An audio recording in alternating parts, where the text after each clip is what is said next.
이 세상에 하나님의 은혜가 필요하지 않는 사람은 아무도 없습니다. 또한 하나님께 주시는 은혜를 싫어하는 사람도 없을 것입니다.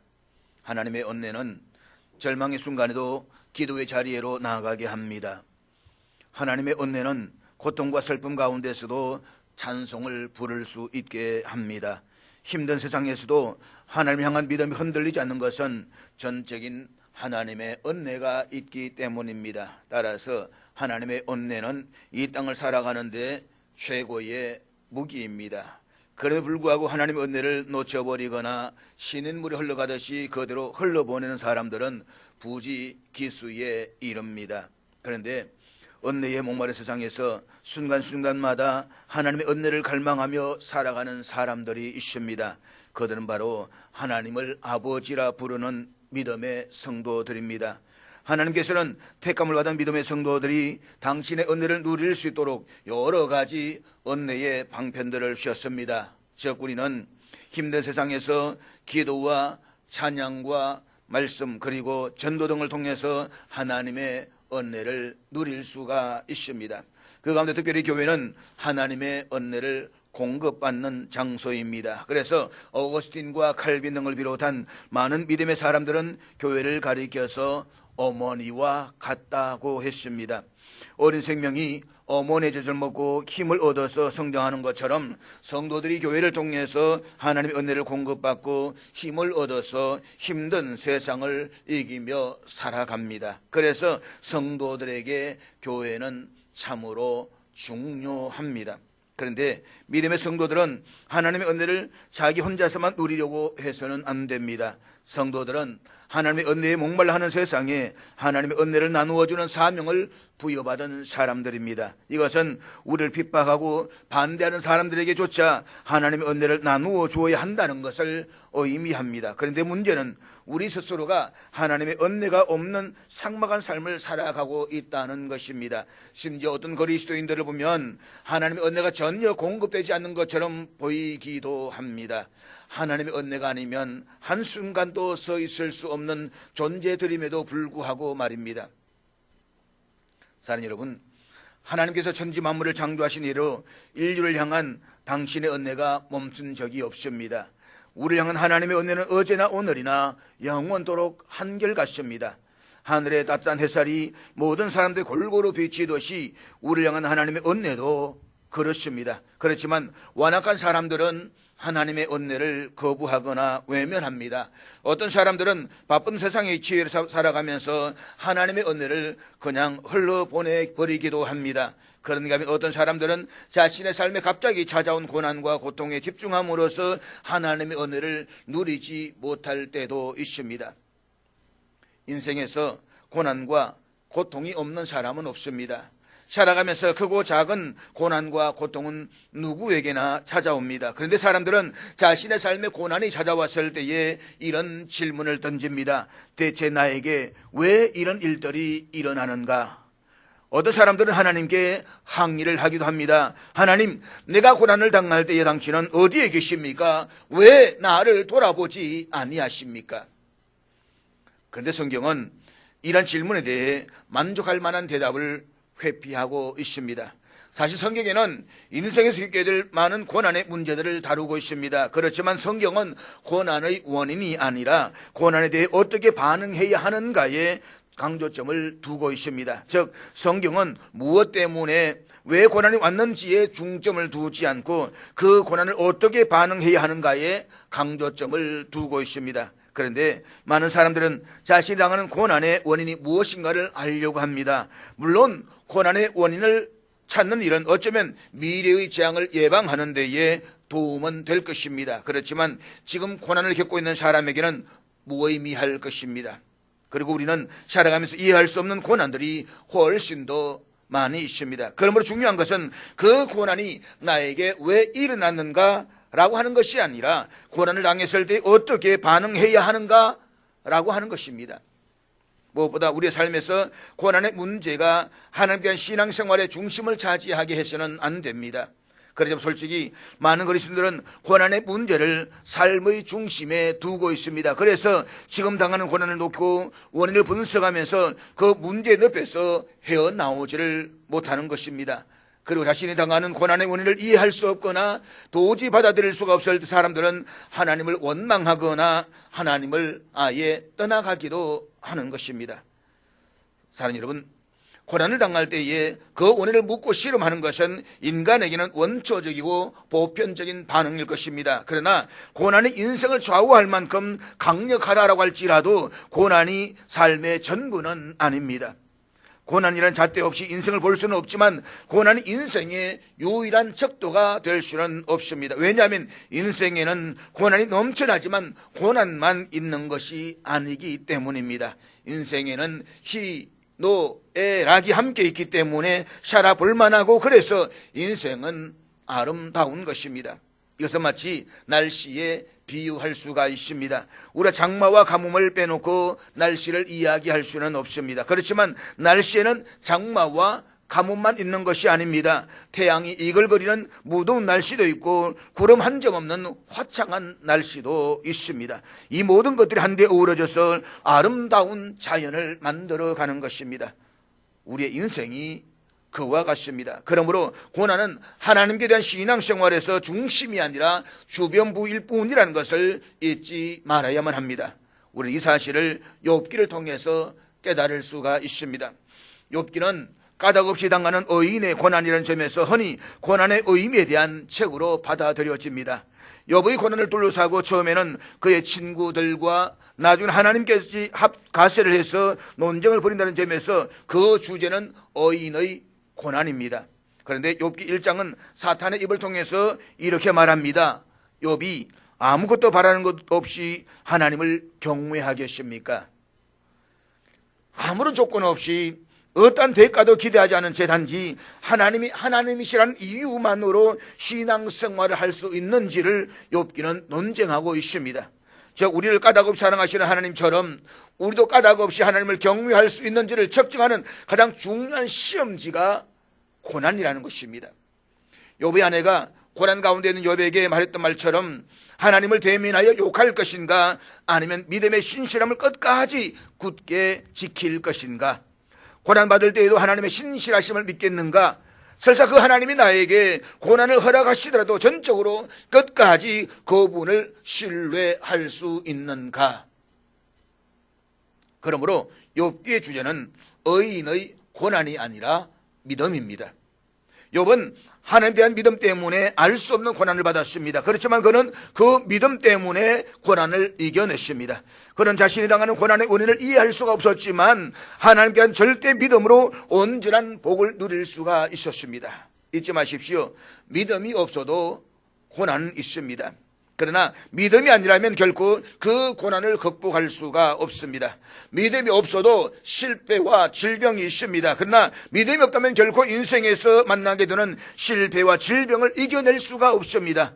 삶을 지탱시키고 꺼내는 고난을 통과하게 하는 힘은 바로 믿음인 것입니다.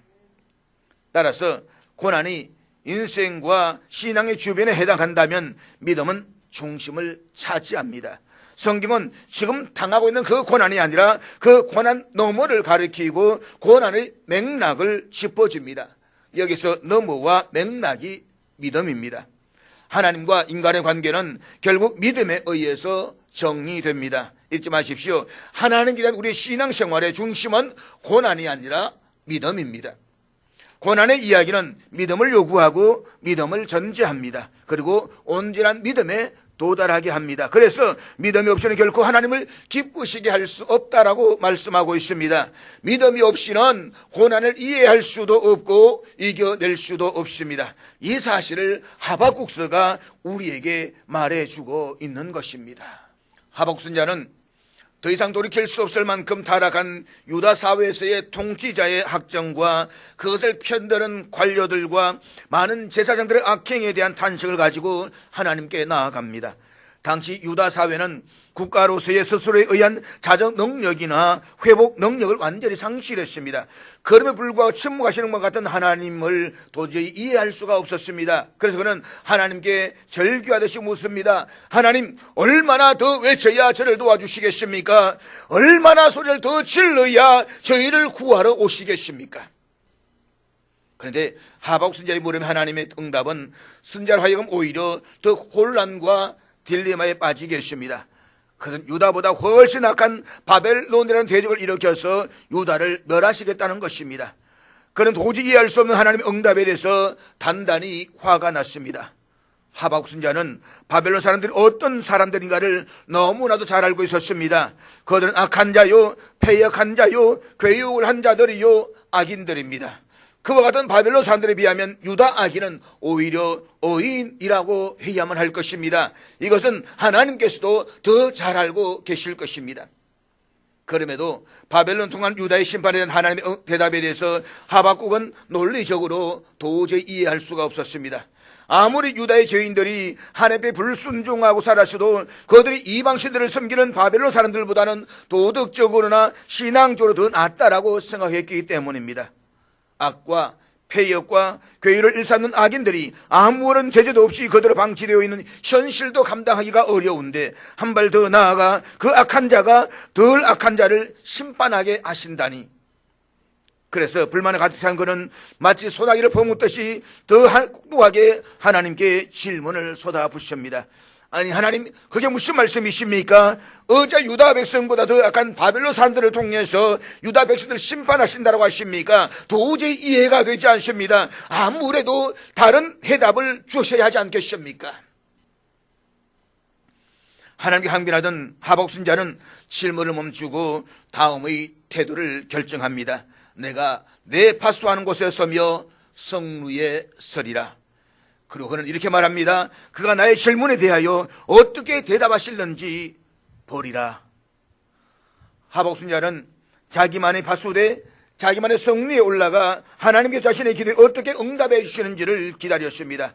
그러나 하나님께서 이 세상을 공의롭게 다스리시는 방법에 관해서 온전히 이해하지를 못했고 무지했습니다. 그렇지만 나름대로 그는 신앙인으로 지내야 할 기본적인 자세는 유지하고 있었습니다. 그것은 그가 하나님의 말씀을 받기 위해 인내하고 끈기 있게 기다릴 줄 알았다는 것입니다. 그리고 그 인내함의 결과로 오는 것은 하나님의 선하신 응답이었습니다. 그렇습니다. 나 자신과 우리들의 문제를 하나님께 맡기고 기도를 했다라고 한다면 하나님께서 응답해 주실 것을 믿고 인내하며 기다려야만 합니다. 신앙은 기다림입니다. 따라서 우리는 문제를 볼 수 있는 곳이 아니라 하나님을 볼 수 있는 나만의 성리에 서서 파수꾼의 심정으로 하나님의 응답을 바라보아야만 합니다. 하나님만을 바라본다라고 하는 것은 어떤 문제를 자신이 처리하거나 다른 사람과 상의하지 않고 그 문제를 온전히 하나님께 맡기고 하나님만을 기다리는 것을 의미합니다. 그런데 우리가 기다린다는 것은 막연한 시간을 보내는 것이 아니라 기대와 소망을 갖고 하나님을 바라보며 참는 것입니다. 나아가 확실한 결과를 내다보며 그것을 기다리는 것입니다. 하박국 선지자의 당찬 모습에 드디어 하나님께서 말씀하십니다.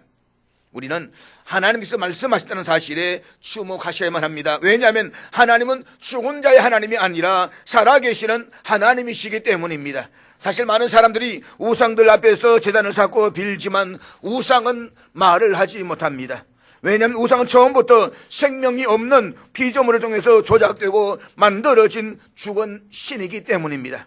그렇지만 우리 하나님은 영원전부터 홀로 계셨을 뿐만 아니라 그가 약속하신 것은 반드시 성취하시는 여호와 하나님이십니다. 그렇기 때문에 우리는 언제 어느 때든지 하나님께 나아가 우리의 도움을 요청드릴 수가 있는 것입니다. 그러므로 주저하지 말고 문제를 가지고 하나님께 나아가 기도하십시오. 그리고 기도를 하셨다면 기다리십시오. 하나님은 살아계신 분이시기 때문에 반드시 응답이 있을 것입니다. 하나님께서는 더디 하박국 선지자의 두 번째 질문에 대답하십니다. 그에게 주어진 하나님의 대답은 두 가지 내용으로 요약할 수가 있습니다. 하나는 악인에 대한 것이고 다른 하나는 의인에 대한 것입니다. 즉 포악한 바벨론 반드시 하나님의 심판을 받아 망하고야 만다는 것입니다. 그리고 의인이 어떻게 살해하는지에 대해서 말씀하고 있습니다. 한마디로 하나님께서는 하박국 선지자에게 의인이 답답한 현실 상황에서 어떻게 살아야 하는지를 가르쳐 주십니다. 따라서 우리는 오늘의 본문을 통해서 하나님 앞에 참으로 의롭게 살아가는 사람의 본연의 모습이 무엇인가를 생각해 보게 되는 것입니다. 그렇다면 하나님 앞에서 의인은 어떻게 무엇으로 살아가야 할까요? 첫째는 하나님의 말씀을 바르게 이해하고 살아가는 것입니다. 본문 3절 말씀인데 우리 3절 다 같이 읽도록하겠습니다. 이 묵시는 정한 때가 있나니 그 종말에 속히 이르겠고 결코 거짓되지 아니하리라. 비록 더딜지라도 기다리라. 지체되지 않고 반드시 응하리라. 본문의 말씀은 하나님의 말씀을 믿고 살아가는 의인들이 가져야 할 신앙생활에서의 기본적인 자세에 대해서 말씀하고 있습니다. 그렇다면 하나님의 말씀에 대한 우리의 자세는 어떠해야만 할까요? 먼저 하나님의 모든 묵시는 정한 때가 있다는 것입니다.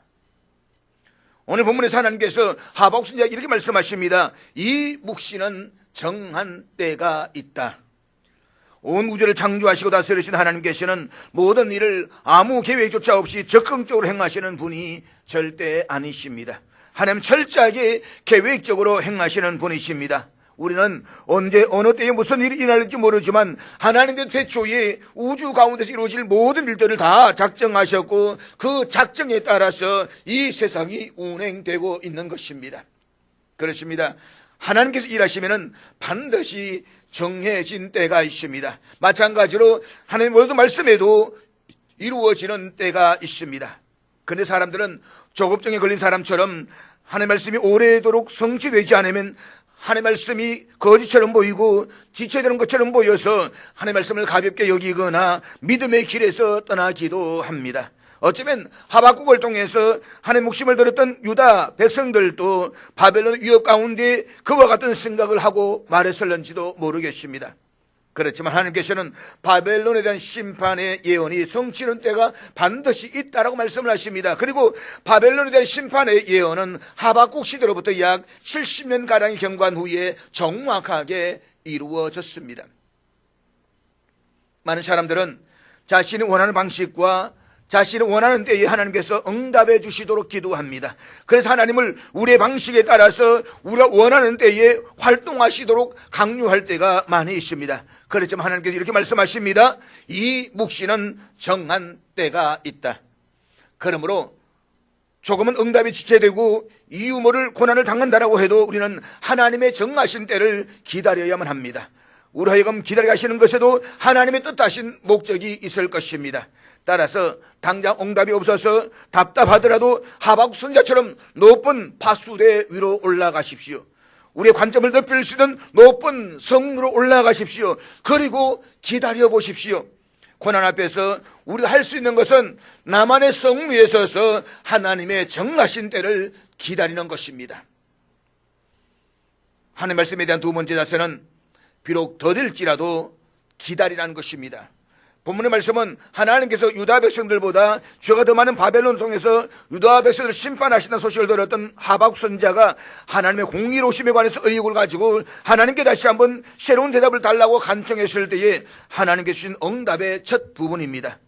이 응답에서 하나님께서는 하나님의 예언은 반드시 정해질 때에 이루어진다는 말씀을 하십니다.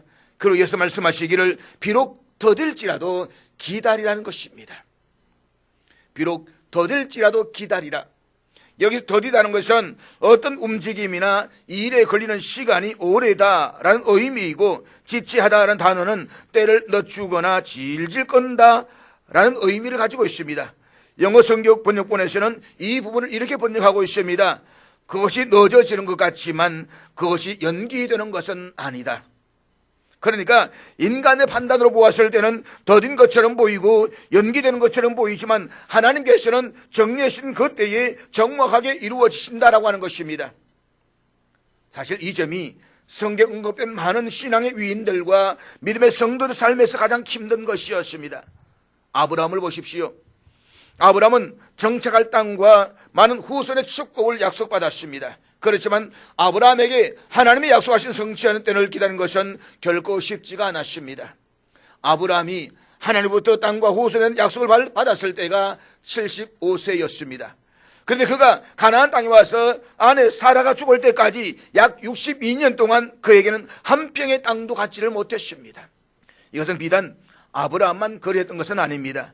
성경에 많은 신앙의 위인들은 하나님께서 미래 베풀어 주실 축복들에 관해서 명확한 약속을 받지를 못했습니다. 언제 몇 년도 몇 월 며칠에 주신다라고 확정 주시면 얼마나 좋겠습니까? 우리 주님 다시 오는 것도 내가 언제 몇 년 몇 월 며칠에 오겠다라고 말씀하시면 얼마나 좋겠습니까? 그러면 성경 절대로 그 날짜에 대해서 말씀하지는 않습니다. 다만 성경 말씀하십니다. 주께는 하루가 1000년 같고 1000년이 하루 같다. 그리고 믿음의 위인들은 언젠가는 하나님께서 반드시 선하게 축복해 주실 것이라는 믿음을 가지고 기다리며 살았다는 것입니다. 지금 하나님께서는 하박국에게 참다운 의인이 가져야 할 믿음의 기본 자세가 무엇인가를 가르치고 있습니다. 그것은 다름이 아니라 하나님의 약속이 더디게 이루어져도 하나님의 성실하심과 선하심을 믿고 인내하면서 기다리라는 것입니다. 그렇습니다. 하나님의 예언이 지체되거나 연기될 수는 있겠지만 어느 것도 그 예언이 실현되는 것을 막거나 저지시킬 수는 없습니다. 아니, 우리가 보기에는 지체되는 것 같고 연기되는 것 같지만 하나님은 당신이 정하신 그때에 정확하게 행하십니다. 하나님께 말씀하신 것은 반드시 이루어지고야 말 것입니다. 하나님은 예언이 이루어질 정확한 순간을 정해놓고 계십니다. 우리의 기도엔 응답도 마찬가지입니다. 응답을 기다리십시오. 지금 당장에는 응답이 없을지라도 언젠가는 응답하실 것입니다. 그리고 그 이유를 언젠가는 속 시원하게 납득하게 될 것입니다. 내 삶에서 당하는 이 고난과 괴로움에 대한 이유를 언젠가는 알게 될 것입니다. 그러므로 응답을 기대하며 기다리십시오. 하나님께 반드시 응답해 주실 것입니다. 하나님께서 명하신 모든 일들은 반드시 정한 때에 이루어질 것입니다. 사랑하는 여러분, 하나님 앞에서 의인은 어떻게 무엇으로 살아야 할까요? 두 번째는 오직 믿음으로 말미암아 살아가는 것입니다. 본문 4절 말씀인데 우리 4절 다 같이 읽도록하겠습니다. 보라, 그의 마음은 교만하며 그의 속에서 정직하지 못하니라. 그러나 의인은 믿음으로 말미암아 살리라. 본문에서 그는 1차적으로 바벨론을 가리킵니다. 바벨론이 빠른 시간에 세계 강대국이 될 수 있는 것은 1장 6절에 의하면 하나님께서 이스라엘을 징계하시기 위한 도구로 그들을 일으키셨기 때문입니다.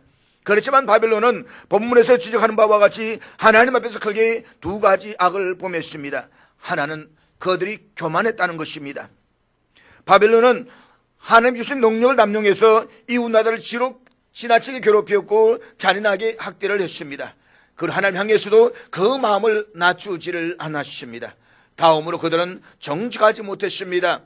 오늘 본문에서 정직하지 못했다라는 의미는 단순히 정직하지 못해서 거짓말을 한다라는 의미가 아니라 모든 종류의 죄악상을 다 포함하는 극악한 행위를 지적하고 있는 것입니다.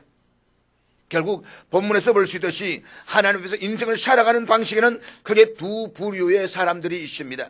한 부류는 하나님 앞에서 심판을 받게 될 악인들입니다. 이들이 살아가는 삶의 방식은 앞에서 바벨론의 모습을 통해서 보여주듯이 교만함을 보이거나 정직하지 못한 방식으로 자신들의 인생을 살아갑니다. 그러나 이런 사람들은 궁극적으로 하나님의 심판을 받아서 멸망당할 사람들입니다. 또 다른 한 부류의 사람들은 의인들입니다. 구약 성경에서 보편적으로 언급되는 의인은 하나님 앞에서뿐만 아니라 사람들과의 관계에 있어서도 의롭게 살아가는 사람들을 말합니다. 의인이라는 어원적인 의미를 본다면 그런 진실만을 말하며 사람들을 외모로 판단하지 않고 주위에 가난하고 소외된 사람들에게 긍휼을 베풀기에 인색하지 않은 사람입니다. 의인은 주위 사람들의 불행을 자신의 유익을 위해서 사용하지 않는 사람입니다. 한마디로 의인은 삶의 어떤 상황에서도 흔들림 없이 하나님을 철저하게 신뢰하고 하나님의 주권을 인정하는 가운데 의로운 행동을 하며 살아가는 사람들을 말하는 것입니다. 그런데 하나님께서는 앞에 3절에서 의인들이 하나님의 말씀을 어떻게 받아들일까에 대해서 말씀하신 이후에 오늘 본문의 말씀을 하고 있는 것입니다. 다시 말해서 우리가 말씀을 이해한다라고 한다면 하나님의 말씀이 반드시 정하신 때가 있고 기다린다는 말씀을 우리가 확신한다고 한다면 어떻게 살아야 될 것인가에 대한 반응으로 4절의 말씀을 우리에게 주고 있는 것입니다. 그러므로 하나님의 예언의 말씀이 이루어질 것을 믿고 기다린 의인은 믿음으로 말미암아 살리라 라고 말씀을 하십니다. 여기에서 믿음은 견고하다, 인내하다, 의지하다, 확고하다, 성실하다라는 어원적 동사에서 파생된 명사입니다. 그러니까 의인은 하나님을 의지하는 신실함에 달려있는 것이지 그의 도덕이나 윤리적 업적에 달려있는 것이 아닙니다. 그리고 의인은 하나님의 말씀 안에서 믿음으로 살아가는 사람들입니다. 의인은 믿음으로 말미암아 살리라. 이 말씀을 사도 바울이 로마서 1장 17절에서 인용하고 루터가 이 말씀에서 이신덕이 혹은 이신칭의의 교리를 확립하면서 종교개혁의 모토가 됩니다. 그렇지만 본문이 말씀하고자 하는 바는 이신덕의 메시지라고 보기보다는 이 의인의 삶의 방식을 말씀하고 있습니다. 다시 말해서 로마서 1장 17절에서의 바울의 말씀하는 의인은 믿음으로 말미암아 살리라는 말씀이나 또 이신칭의, 이신덕이는 오직 예수 그리스도 믿음으로 말미암아서 구원을 받는다라고 하는 것입니다. 그렇지만 오늘 본문에서 말씀하고 있는 것은 그 말씀의 의미는 아닙니다. 다시 말해서 어떤 형편과 상황 속에서도 의인은 어떤 방식으로 살아야 하는 것인가를 우리에게 말씀하고 있는 것입니다. 그것은 바로 믿음으로 살아가는 것입니다. 그러니까 하나님의 은혜로 하나님의 백성이 된 자들은 하나님을 끝까지 신뢰하고 인내하면서 믿음으로 살아가야 한다는 것입니다. 이것은 앞에 3절과 연계해서 생각해야만 바르게 이해할 수가 있습니다. 하나님께서는 당신의 묵시는 정한 때가 있고 그때가 이르면 반드시 이루어질 것이라고 말씀을 하십니다. 그런데 불의한 자들은 교만하여서 하나님의 말씀을 믿지 아니하고 하나님께 대해서 신실하지도 정직하지도 못합니다. 그렇지만 의인은 하나님의 말씀을 믿는 믿음의 삶을 살아가게 될 것이라고 말씀하고 있습니다.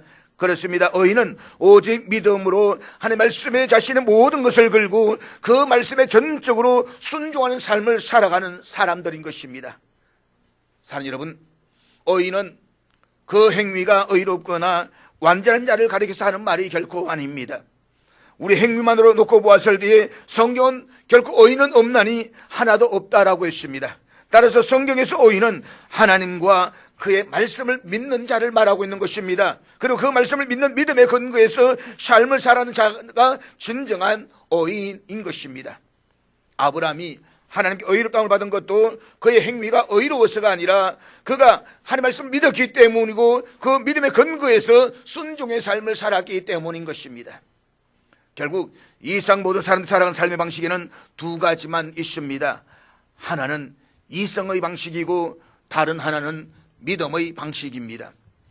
이것은 우리가 어떤 방식으로 살아가야 될 것인가에 대한 결단을 요청하고 있는 것입니다. 즉 우리가 하나님을 굳게 신뢰하며 믿음으로 살아가든가 아니면 하나님을 배제한 채 제멋대로 살든가 둘 중에 하나를 선택해야 한다는 것입니다.